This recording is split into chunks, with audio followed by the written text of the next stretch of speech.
Welcome to the Human Error News Network. Tonight, a special report on a catastrophic failure, one that starts with a Silicon Valley algorithm and ends with an innocent woman in a jail cell. And it all hinges on a question that you really need to think about. So, let me ask you. A machine messes up. Someone's life is ruined. Who's to blame? Is it the person who wrote the code? The officer who trusted the tech? Or maybe the machine itself?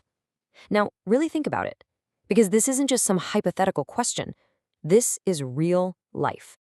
That's what happened to Angela Lips, a 50-year-old grandmother from Tennessee. Her story is the key to understanding a much, much bigger problem that affects all of us. You know that feeling, right? When something goes totally wrong, your first instinct, our first instinct, is to find the one person to blame. But what if I told you that very instinct is the reason these mistakes happen over and over again? Tonight, we're going to see how hunting for a single bad apple pretty much guarantees the whole system will fail again.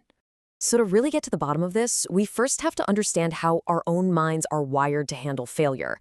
And it all starts with something we'll call the blame game. When things go south, you've basically got two ways to look at it. There's the bad apple theory.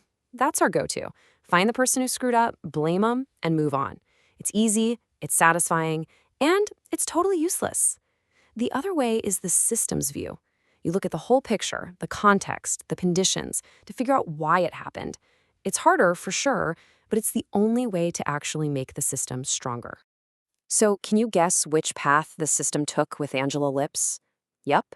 The moment that AI algorithm pointed its digital finger at her on July 14th, 2025, the whole system had its bad apple. No one questioned the process, they just went after the person the machine picked. Okay, so to see exactly how the system failed so badly, we have to pop the hood on the technology that kicked this whole mess off. It's time to look inside the black box. Now, the most important clue is right here in the fine print. Facial recognition technology, or FRT, is built to give you investigative leads. Think of it as a suggestion box, not a judge and jury. It points you in a direction. It absolutely does not tell you you've arrived at the truth. And this right here, this is the fatal flaw, the critical misunderstanding.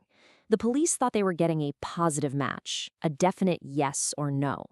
But that's not what the machine gives you. It spits out a similarity score. It's a percentage, a probability, a maybe. And when you treat a maybe like a definitely, that's the moment the catastrophe is born. And if that wasn't bad enough, these tools are often literal black boxes. It's not just a catchy name.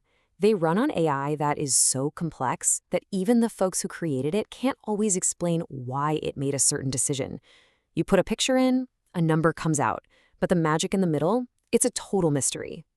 And we know for a fact these mystery boxes have some serious documented flaws. Study after study like those from the National Institute for Standards and Technology show that these algorithms are way more likely to give a false positive, to be wrong for certain groups, including women and people of color. So it isn't just a black box, it's a biased one. All right, so now that we know the tech itself is shaky, let's go back to Angela Lips' case. But this time, let's put on our system's thinking hats. We're not looking for a person to blame. We're looking for all the cracks in the system that let this happen.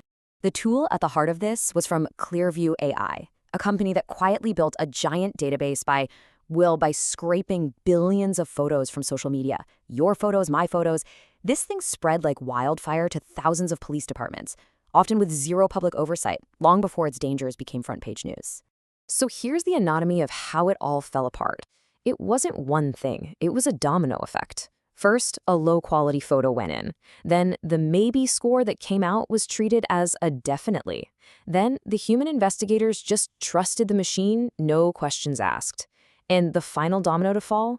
No one did the basic police work that could have stopped this whole tragedy in its tracks. This blind trust in computers, it actually has a name: automation bias. It's a weird glitch in our brains where we just assume the computer's answer is right. Angela Lips' own lawyer put it perfectly. He said the officers used AI as a shortcut for basic investigation. And what was the human cost of that shortcut? 108. That's how many days Angela Lips, a grandmother, sat in a jail cell in Tennessee, just waiting waiting to be shipped to another state for a crime she had absolutely nothing to do with. And you want to know how she was finally proven innocent? After 5 months locked up? Not with some fancy tech. Her lawyer got her bank records. A simple receipt showed she was buying pizza and cigarettes 1,200 miles away when the crime happened. It was a 5-minute phone call that nobody bothered to make. So this brings us to the most important part of this whole story. How do we stop this from ever happening again? The answer is making a huge shift from being finger pointers to becoming system solvers.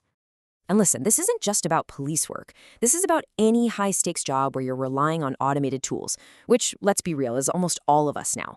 So the real question for you is, how do you stop your team from walking right into the very same trap? Well, here it is, your 4-step error-proofing checklist, built directly from the mistakes in Angela's case. 1. Question the input. You know the saying, garbage in, garbage out. 2. Know your tool's limits. Are you getting a fact or a suggestion?